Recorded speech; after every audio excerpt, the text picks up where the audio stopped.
This KFAN podcast is sponsored by Builders and Remodelers, exclusive Twin Cities provider of Elements Windows. Get the highest quality windows at unmatchable value. Visit buildersandremodelers.com for more details.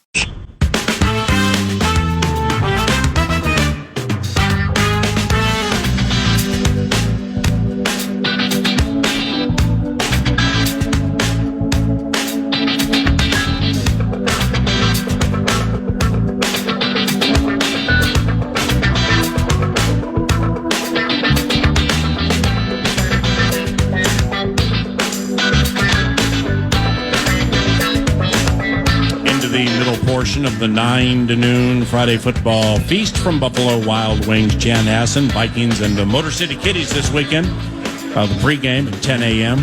With main man Muss. And then the kickoff from Ford Field, one of my favorite stadiums in the NFL. That'll take place at noon against the 5-2 Detroit Lions. Meanwhile, we break from the football and the tedium. And we talk about hockey. Sure. It was just another wonderful moment last night for local Minnesota sports team. They didn't control the puck. No, they didn't control the puck. I mean, the neutral zone trap might have been off. They lose to Sid the Kid. You got the half wall. Yeah. You know, the Minnesota, let's just get this out of our systems. Please. The Minnesota Timberwolves tried to lose Sunday to a really bad Indiana Pacers team. But fate, for whatever the reason, wouldn't let them lose. So they had the audacity to win. Outside of that, I mean, you have Loserville sounds better in FM 8 days ago against Scott Matlock. Then the next night at Crypto.com, Pinchy's team takes an L. And how is Jake LaRavia? And Jake LaRavia with his 27's unbelievable. And then Anthony Edwards goes down for 2 weeks with a swoon over his hammy. Wild have lost 5 in a row. PJ's team lost by 38 for a touchdown. We're down bad. Hawkeyes. They're down bad. Well, you're the one that started it. And Sid the Kid rolls into town last night, goes immortality on the bit, and we lose like 4-1. I'm trying to get it out of my system. You guys have been on the radio all week getting it out of your system. This is my opportunity right now. Thank you. Yeah, it's out of the system officially into this weekend's game. But we break from that tedium for something we crafted called IHoP. IHoP. IHoP. Are we sponsored yet? No. It's you are, Steve's Appliances, stevesappliances.com. Make sure when you go to the website, you hit Shop Deals and get some deals on appliances with their clearance event taking place right now. Mounds View, that's where Steve's Appliances is. You seem like an air fryer guy. 7,000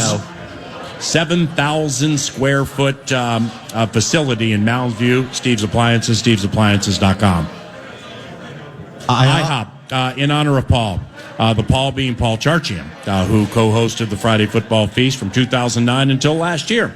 Maybe listening now, if he is. Hello, Paul. Best of luck with your fantasy endeavors this weekend.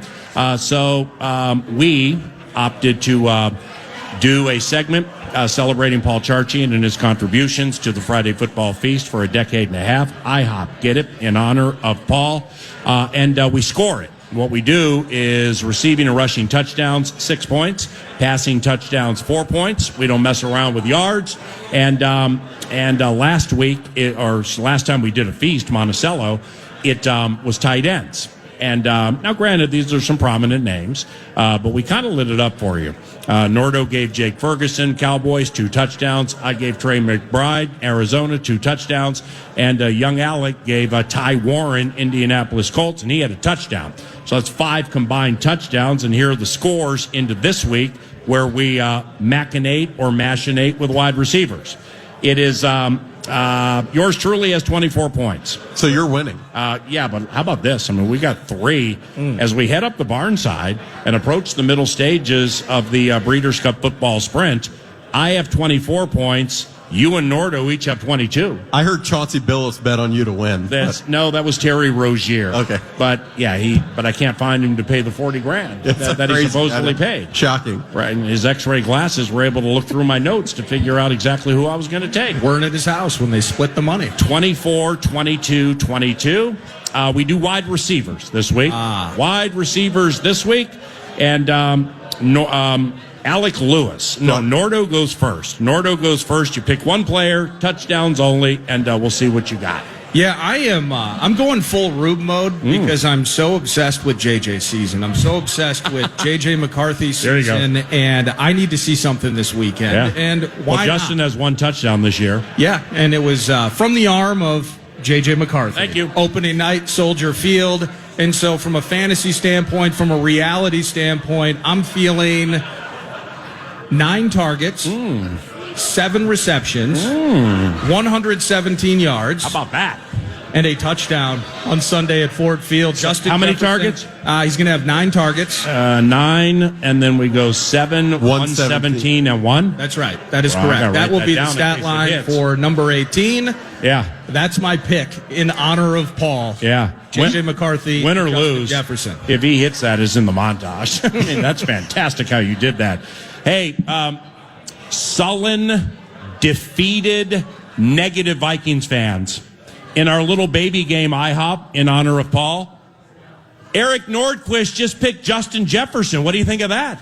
Let's go. Come on. Let's get excited about JJ McCarthy take me to 2. blame now. And his best target on the team Honestly. is going to be Justin Jefferson, and he'll get into the end zone this weekend. Okay. Something to hope for. He always does get the Lions pretty Average good. median income goes up and the noise goes down. No, he's had a career season level of stats against the Kiddies. Yeah. And he'll extend that this It's been week. Thank you. Is it on me? It's on you. It's on what you. you gonna do? I think my pick's going to be Jamar Chase. Okay. Oh, really? Can I do that? Well, because I thought you were going to take Amon-Ra St. Brown, so I took Chase. No, You're not taking Amon-Ra St. Brown? they're playing the Bear. No, I'm not taking kidding Amon-Ra. me? This could be a Jamison Williams game. I'm not sure. The Lions Yeah. could go. Jameer Gibbs could run for a lot. David Montgomery. They've got a lot of weapons. I'm not really sure. So Jamar Chase against the Bears. I don't think Joe Flacco is going to play, which I hope you're okay with that. 50-50 when I know. limited. I know Joe Flacco. You really love, but Yeah, almost as much as Greg McElroy.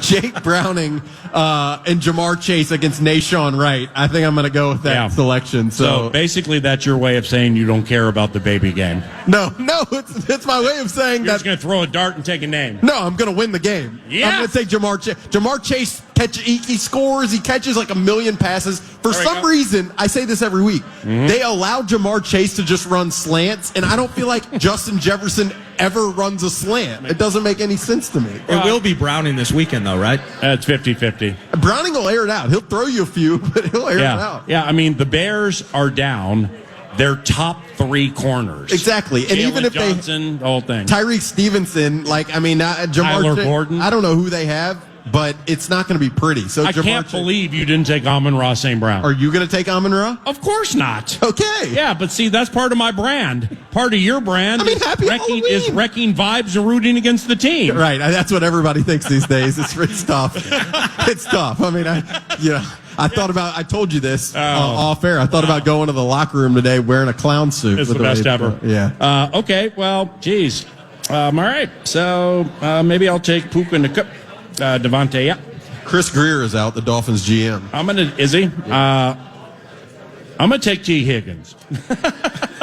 I'm taking T. Higgins. I love that. Against this bad Bears secondary. Going to be one or the other. All right. They're both going to have 3 touchdowns each. Nordo's going to roll right by us in this bad boy. Browning's going to throw 4 picks and no touchdowns. We're going to get stuck. And then JJ's going to have 1. He's going to take the lead. It will be a disaster. That's beautiful. One way or the other. That's IHoP, by the way. Isn't it special? In honor of Paul, as in Paul Charchian. So, hello, Paulie. That's a fun baby game. You like baby games. A lot. Let's do this. Let's Marathon? Let's consider all of the receivers in this Vikings-Lions game. Okay. All right? And that would include Isaac Tesla? Yeah, Isaac Tesla. What about Jalen Naylor? He's in. Can he get rewarded for how good he's looked? He has looked good. O'Connell Tuesday said he was having a sneaky good season, and I even framed that thing up like for circumstances mostly out of Jalen's control. I think he's at, which is a roundabout way of saying the quarterbacks are getting sacked or they're not seeing him. But Jalen Naylor's having a terrific season. No, you with Kevin, it was like, is Jalen Naylor having a sneaky? Yes. That's what it was. He was like, yes, and we need to get him the ball. But and you know what? I should have come to the press conference too, because there were a couple of questions that like I didn't ask that I'm listening to, and I'm like, Seifert asked one about that I'm like, damn, man, I wish I had asked that. Because then I could have amplified the situation and found a way to become a third person to ask the same question a third way. I knew You know what I mean? I knew you were going to go there. Yeah. All praise Emily Liker. I'm going to do it for a third time, ladies and gentlemen. Emily Liker, Star Tribune. Follow her on Instagram, Twitter. She went to Mizzou. Access Vikings, the whole thing. All hail Emily. She just sat back there at the press conference wondering, Josh Oliver's a pretty important facet on this team. And right at the wire, she got in the Josh Oliver question. That's the only thing I was sitting there waiting for. And Kevin said, glad you asked that. Yep. And then 4 people asked the same Oliver question, but different ways, and the press conference was over. We missed you there. I would have loved to hear you phrase the question. Oh, you'll see me today. I can't wait. No doubt, asking those pressing questions about mismanagement and stuff like that and see where that goes. Funny what happens when you go face-to-face with somebody, right? Right. All right, 3-2. So if we were to lay the top 5 receivers in this game. So let's look at it this way in the baby game. It's not current situation, and no, I don't know who your quarterback is. But there's a draft, and you got all these receivers, and you can draft 1 first, 1 second, and so on. How would you align or lay out the top 5? Wow. Tight ends included or Nope, no? just wide receivers. So, you guys can just talk it out. Okay. Justin. Let's go number 5. Let's go 5. No. Let's go 1. It makes it easier. Okay. Number 1 would be Jefferson. Justin, no question. Okay, why Jefferson? And I agree, but why? I want to hear. You guys are elite football minds. All right, 3-2. If why Jefferson absolutely over Amon-Ra St. Brown? I'll go first, I guess. My opinion is just Justin. I mean, he is everything. I mean, he's tough. He's the best route runner in the NFL. His attitude is spectacular. The way he leads has really impressed me over the last couple of years. Yeah. And I mean, he's better than you think after the catch. Yeah. He gets open. He doesn't drop passes at the catch point. He's just so reliable. He just is. Yeah, and obviously Amon-Ra would be number 2, so that's what we're arguing. So Amon-Ra, I think, is absolutely terrific. I think right now, though, you're looking at Justin Jefferson, who has continued to succeed, continued to produce with 6 or 7 different quarterbacks over the last few years here. And so regardless of circumstances, he makes the catches. Regardless of the circumstances, he runs every route, catches every ball. The drops don't exist. And the leadership and the attitude angle, I think all of that plays in. I would put JJ ahead of Amon-Ra. Okay, so why Amon-Ra St. Brown second and not Jordan Addison or Jamison Williams? Yeah, I mean, Amon-Ra. Because Amon-Ra is not a deep threat, never has been. He's not super fast. He's diminutive as receivers go, and he's not a fast guy. That's why he got taken in the 4th round. Yeah, but he's just so savvy and so physical.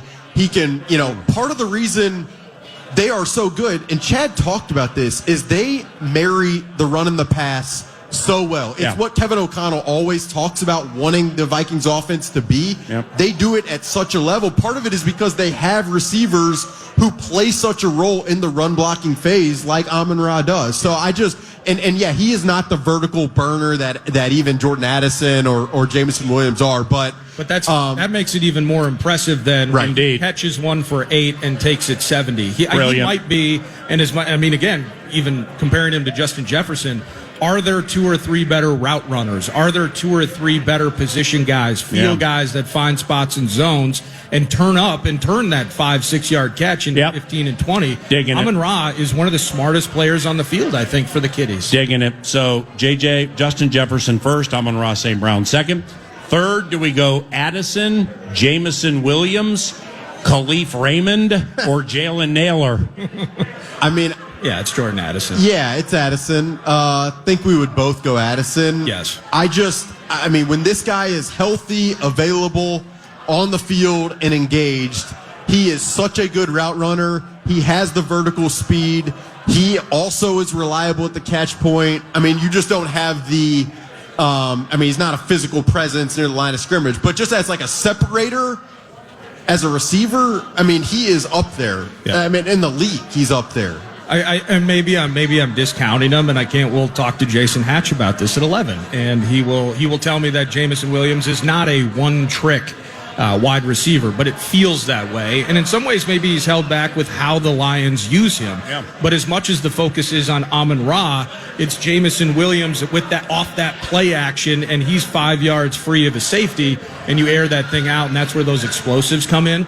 Jameson Williams, certainly a weapon that I think most teams would love to have on their team, but Addison, certainly the do-it-all, combined with a lot of the speed and the route running, the preciseness of his game is better. Now, let me tell you this. If Jameson Williams is running wide open over the middle of the field on Sunday afternoon, it's game over. and you're seeing that speed in real time, we're not going to look good. And both we sitting here, I know what the you mean. Vikings team, I mean, like, this guy, when he has the ball in his hands, or he's a rocket. Running vertical. I mean, the speed is at an entirely different level. Right. And his presence also, to me, like, it's like a vertical stretch that opens up space in the intermediate area of the field and the shorter areas of the field for Amon-Ra in a way that you probably don't. Well, that's like complementary angle. Right. Again, right. getting, we see it with Jefferson and Addison on the field. But they have different body types and different skill sets, and they have their tools in the tool belt are so different that they can press certain buttons when they need to. What's the trifecta? Jefferson, Amon-Ra, St. Brown. It's a Breeders' Cup Friday and Saturday, so I'm all about trifectas. Who fills the bottom of the try? Yeah, Addison would be in third. Yeah. Okay, so the superfecta bottom of the top four filled by Jameson Williams. Yeah. Now, if you want to get to the pentafecta, or if you want to hit the pick five with 5 singles, and you got Justin Jefferson, Amon-Ra St. Brown, Jordan Addison, Jameson Williams. How do we finish that 5th spot? What do we do?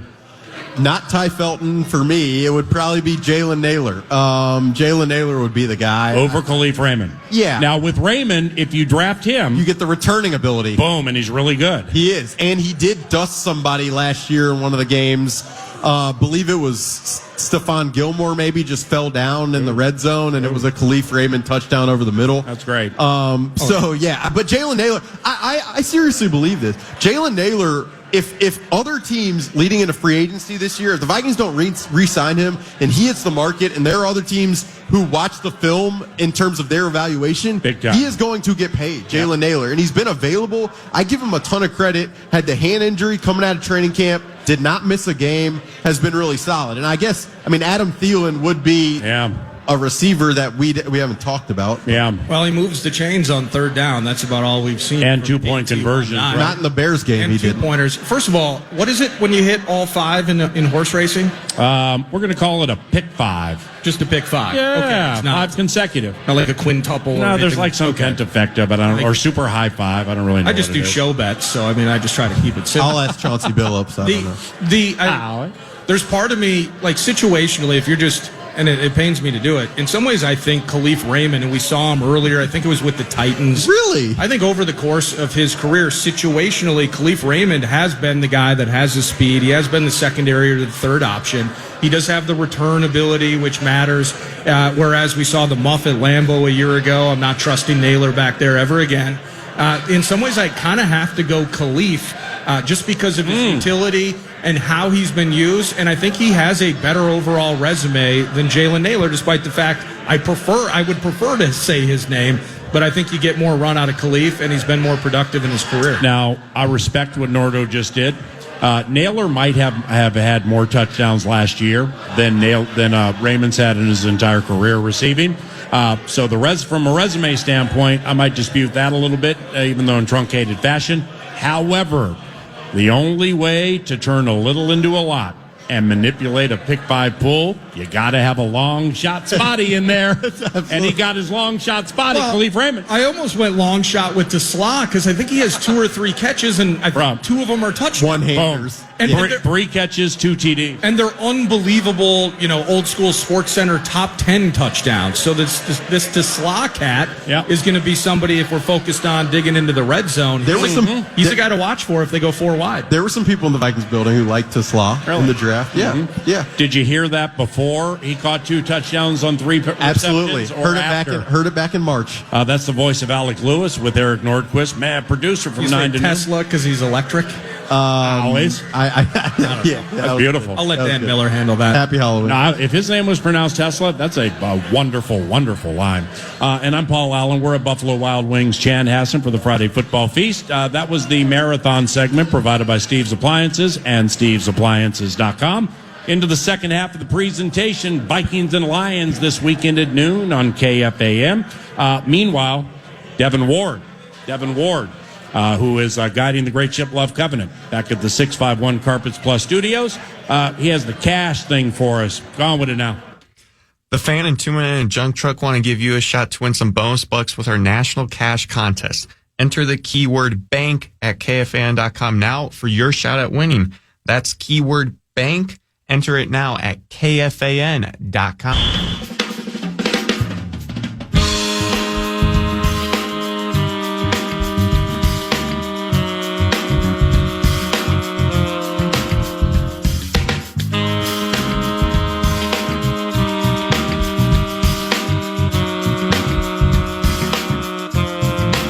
It is now post time for Vikes Bits provided by Thousand Hills Lifetime Grazed Grass-Fed Beef. You can shop online. Box of Meat shows up at your doorstep. You can go to your local Coburn's and Kowalski's locations. They're proud sponsors of Gophers Athletics as well.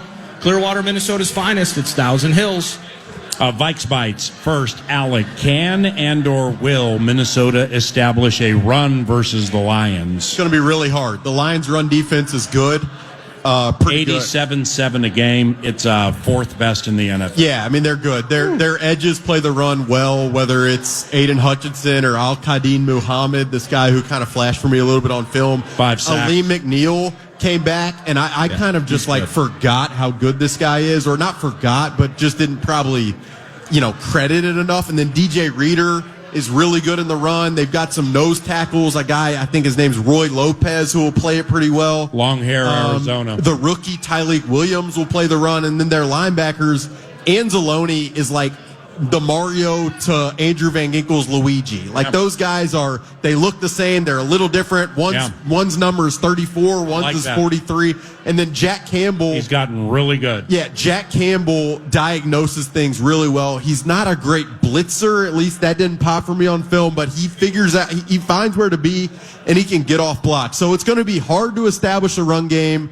The Vikings, in my opinion, it needs to be creative, whether it's jet sweeps to Jalen Naylor, whether it's utilizing the screen game as an extension of the run game. They have to find a way to prevent from being in third and long. Because if you're in third and long against this defense where you've got to drop back and air it out down the field with this quarterback right now, that is just going to be a suboptimal situation. Just have to find a way to match the physicality. That's why I thought what Chad talked about so much in the first hour was right and good. The con has to, looking at establishing the run here, I think there has to be a commitment to it specifically early. And it's not, and Alec basically laid out everything in terms of what they're up against from a physicality standpoint.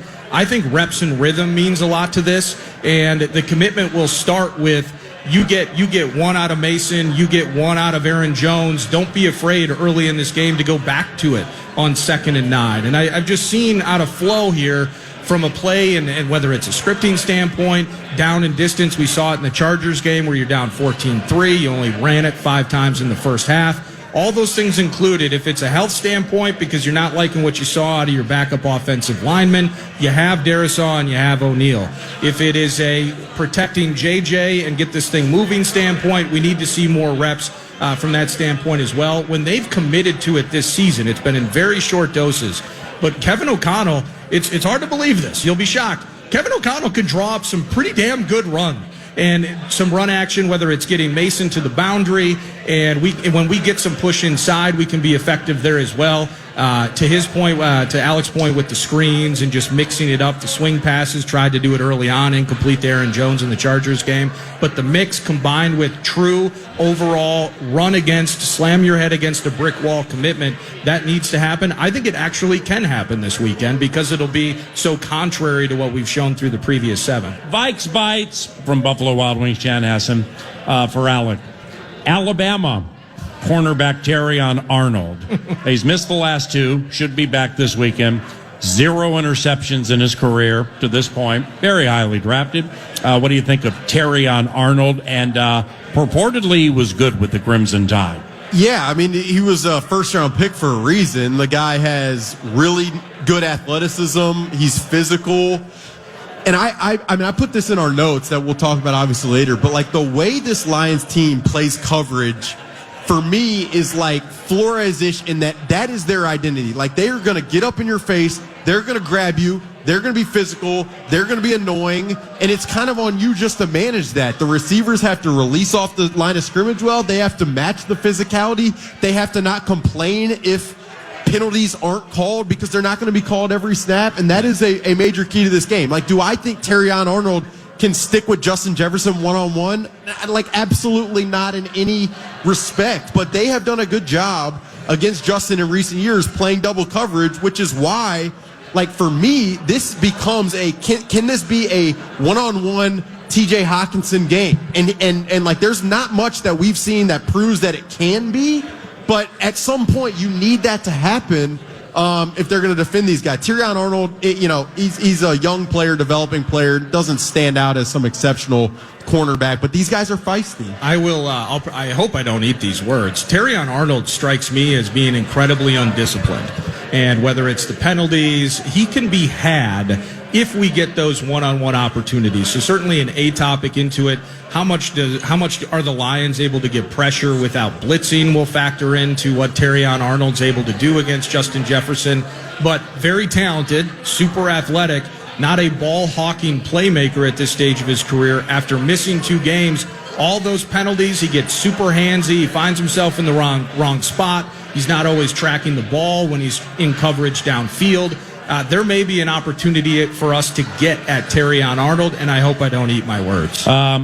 The ref this weekend. Don't do it. That's always. The refs and officials don't matter? No. It's always an interesting conversation. Is it May Clarton? The only other thing I'll say is I do expect. It's Bleak Cakeman. I expect them to blitz, and I think it's going to be huge for Aaron Jones and Jordan Mason to be in the pass protection phase. It's going to be huge for TJ Hawkinson to chip on the edge, like That's all Clay that Martin. stuff. They have not been afraid, the Lions, to heat the Vikings up. And so, like, J.J. McCarthy's quick decision-making and the protection unit being locked in, that stuff to me is going to be important. I think this is important, too. So we will call it, we will watch it, we will listen to it, we will fan line it.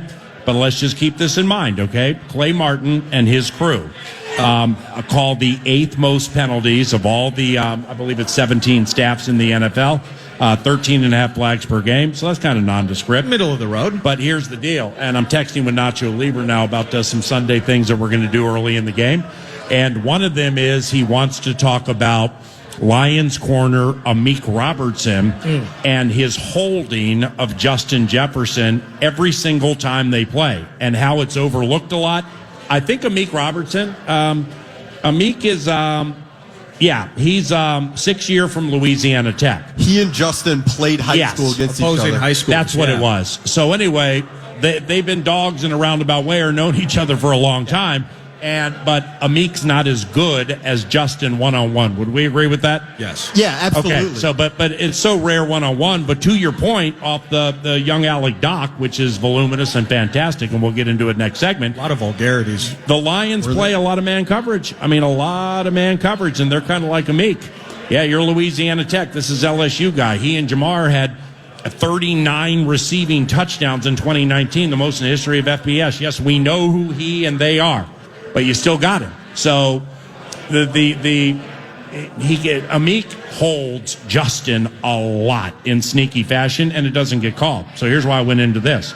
Clay Martin's staff, they call the second most defensive holdings of any staff in the NFL. That's interesting. It's really nice that Commissioner Goodell put that staff there at Ford Field in a game like this, for a 3-4 team trying to get to 4-4. Do you think in football at all there's ever the cross-talker of how people talk about SGA and how he's always looking to find that foul? Is there a cross like Jordan rules? Yeah, in some ways, and it's, Anthony Edwards, in some ways, he doesn't get the calls because maybe he fights through contact more. Yeah, I don't know, Mahomes maybe? I mean, is there a crosstalker in the NFL? No, not really. But I'm thinking about defensive holding and such where you'll see the histrionics. But aren't there always like people on Halloween dressing up like Clete Blakeman and like the person walking with them is Patrick Mahomes or Andy Reid or that's something? That's an easy costume. I've seen the Photoshop of Patrick Mahomes lovingly embracing Bill Vinovich. I've seen that floating around social media. All right, Vikes Bites. By the way, Vikes Bites provided by Thousand Hills Lifetime Grazed Grass-Fed Beef. Blay Trake. Jared Goff's work at the line of scrimmage. Yeah. This is in the document, and it complements and or amplifies something that'll come up very early in the game call this weekend and maybe a little later today. Goff, 74.5%. All right, second best completion percentage this year in the NFL, behind Drake May, who's 75 and small change. Goff, we said it earlier, it's not 7-step drop, go ahead and throw that thing. Occasionally it is. It's 3 or 5-step drops and get those guys in stride. Oh, yeah. It plays into what Alec Lewis said earlier. These guys have been together a while. That really, really, really matters, coaches and players. But the work he does at the line of scrimmage, it's underrated, isn't it? Yeah, you don't see it, or it's hard to really spot unless you're looking for it. But he is always, whether it's 3 plays in the huddle, 2 plays in the huddle, and then they're identifying the defense, and he's putting his hands up to his helmet, and you're wondering what that means. He's getting them into the premium play that he thinks is best to attack the opposing defense. Yeah. And because they've been in the same system for so long, like he's done this consistently and has such command doing it. I would say, like Goff, that is one of his strengths, is at the line of scrimmage, getting them into the premier play, and then his velocity on throws when he has time is really good. Good arm. And the accuracy is spot on all the time, too. So, like, if you're not applying pressure, we haven't even talked about the Lions' new-look interior offensive line once this show. Oh, we will in the doc. And if you can't, affect him, get him off his spot, make him uncomfortable, which you can't do that. He's just going to pick you apart. And we've seen that covering these games in the past year, probably 2 years. Yeah, it's a big interior rush game from that standpoint. But Goff is just so smart. The cohesion that they have, as we look at and analyze our team, the lack of cohesion, and specifically at the top spot, is really one of the problems that has persisted with this team. So acing that, it's JJ season. But with Goff, man, and going back to the wide receiver chat, and part of his ability to do that, again, comes from the fact that it isn't 7-step drops. They'll try to find Jamison Williams in those mismatches maybe twice or 3 times a game. But the majority of it, and why Amon-Ra St. Brown is such a stud and a star and well compensated for it, is because it is 3 steps. You got Laporte on and out, and then just maybe overlapping or meshing is always Amon-Ra, and he's always freaking open because it's so fast, it's so quick, and his ability to adjust, his IQ and intelligence at the line is as good as it gets. Would that be 74%? That'd be an NFL record if he sustains that, wouldn't it? No, maybe. May's ahead of him at 75. But I don't know what the NFL record is actually. That's just freaking insane. Well, let's take it a step farther. Just off what? You had something else? Well, it's just it's insane for that team again. From the idea that we talk about the explosives, we talk about stopping the run and everything, but just at a base level, what we want to see from our offense at the highest of levels, you're kind of seeing that on the other sideline this weekend against the Kitties. It's something to root for, shoot for with JJ. How about Goff the last 2 versus the Vikings with the completion percentage? 84%. He's completed 84% of his passes the last 2 against the Vikings. What was the one, I think, in Minnesota last year? He may have. Did he throw a perfect game? It was like 22 of 24 or 22 of 25. I remember texting it with the Vikings coach after the game, It's just like, what like? It's too hot for me to say. And how is Mike Sorabo? Yeah, and it's like how I mean, it's just crazy. But yeah, this offense, like to Nordo's point, the continuity is such a part of it, and it's such a dichotomy when you think about the Vikings offense right now. You haven't had continuity in the offensive line. You haven't had continuity with like all your receivers because Addison was out with the suspension. I mean, he wasn't in the first quarter in London. It's just like, how can you, honestly, looking at it from afar, how could you possibly be like rhythmic and locked in if you haven't all even been together? That's a really hard thing to have. That's why it's the baseline this weekend. If they lose,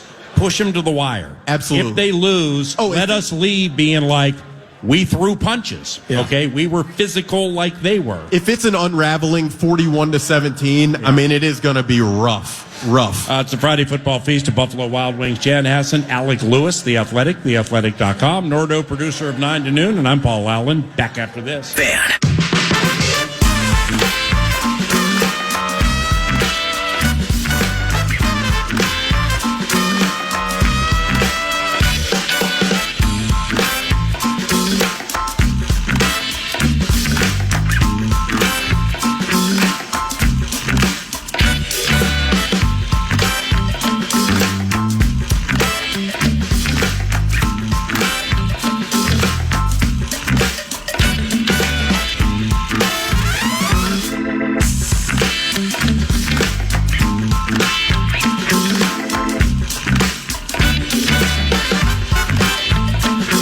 Football feast, Buffalo Wild Wings. Jan Hassan and Alec Lewis is nice enough to put together a very detailed and informative document for the 9 to Noon presentation that has some film watching to it, looking back at the adversary's previous game, some Minnesota Vikings related details and minutia and stats and analytics and stuff like that. It's born of hard work, and we greatly appreciate it. Thus, we call it YA's Doc, Young Alec's Doc. We spread it out over a couple of segments because there's a lot to share, and I'd like to begin here with Georgia rookie Tate Ratledge, the right guard for the Detroit Lions. You wrote about him. What have you seen from him? Yeah, second-round pick, right guard from Georgia. He's kind of like a grinder, bigger body guy. Not the most like fleet of foot, but he's big and he's strong. I mean, it's really interesting that they have transitioned on the interior where the right guard is a rookie second-round pick and the left guard is a sixth-round pick that's like been in their pipeline for a couple years. And you got to give credit to their O-line coach, run game coordinator, Hank Fraley. Oh, yeah, used to be here. Yeah. One of my very favorites. You give credit to him for the development, for sticking with those guys, for inspiring confidence. Not going with Ben. Right. I mean, Ben wanted him badly, and I think he got a massive pay bump, and they might have put a slash in his title, so he's like assistant or something, coordinator or something. Yeah, but I would say, and maybe Jason Hatch, who's a Lions fan, would disagree, but like I don't think the Lions interior has been phenomenal. Like I really don't think that it's been great. I do in some ways believe that they're gettable. You just have to be able to knock them back and then place them in long downs and distances where they have to pass protect. But they'll pick up stunts fairly well. It's an interesting group that's coming along. I just don't. It's not the strength that it has been, and for me, through the film, you can kind of see that in the way that they haven't run the football with as much juice and momentum and efficiency as they have in the past. That's just kind of my opinion from watching it. There's part of me that's kind of worried that this is a vulnerable spot for the Lions, but part of turning the page, part of how we make this an absolute heavyweight battle on Sunday, I'm not sure we have the guys that can go to work on the interior right now to truly exploit that over the course of the game. And PA's been really vocal and adamant, just kind of running through Javon Hargrave's total snaps in most recent, let's call it 2 or 3 games. And I think Jonathan Allen has been more productive, maybe not splashy, but certainly more stable on the interior. But in some ways, I feel like, okay, that's a spot. Mahogany is a chance to get better, and he's better than he was week 1. But in Glasgow and kind of he was the last guy around that could play center, so now they move him from guard inside so Ratledge can play in his natural spot. I'm just curious if we have somebody that can actually exploit that at this stage. When you watch back Vikings games, because I'm not watching defensive line as much as I probably should. But I watched a lot closely off the Chargers game, because when there's an aberration and you beat Cincinnati the way you do, or you lose to the Chargers the way you do, those are the ones that greatly intrigue me to see how things got so out of control. And despite a lot of negatives within that SoFi game, I thought Jonathan Allen is starting to, at least in my opinion, it's starting to click, resonate. Yeah, he's playing markedly more snaps than Javon Hargrave. But what do you think of Jonathan Allen? Yeah, he's getting better. He's been solid, but, he's not paid to be solid. Yeah. Like, he's paid to be great. Right. And that's, part of it, I've said this and I've written it. The move that they made was to maybe be a little less productive from a run defense standpoint, but way more productive from a pass rush standpoint on the interior. And they have been much worse from a run defense perspective, and they have been not nearly good enough in a pass rush perspective. Now, I will say this. Levi Drake Rodriguez has given some stuff in the run game, and Jalen Redmond has been the best interior defensive lineman on this roster. And good for Jalen, but it's not supposed to be that way. No, it's not. Right, that's the point. Yep. Is you pay these other two guys who were 30-plus, who were coming off injury, so there was reason even at the time to be a little skeptical of those decisions and that process, and that skepticism that anybody may have had, that's bared out to this point. I wonder, I wrote this, and I might be ridiculous, but Taki Taimani was this UDFA from Oregon who played a little bit last year, then had an ankle injury. I almost just wonder if to have more of a nose tackle body in there would be beneficial. I don't know if they would do it. He's on the practice squad. Yeah. But I do kind of wonder if that would be an answer. Alec Lewis, Nordo, yours truly, Paul Allen. Into the final hour, we welcome our final guest into the radio show. It's somebody who has helped us with the great NFC North debates at the Great Minnesota Clomp Fest. A Lions representation from an inside standpoint, in that he watches all the games and watches them back. That's Around the Corner on KFAN. This is the sound of captivity. This is the sound of rescue. And this is the sound of freedom. Give Armenia's captive bears a second chance by supporting International Animal Rescue. Call 508-826-1083 or search The Great Bear Rescue to learn more.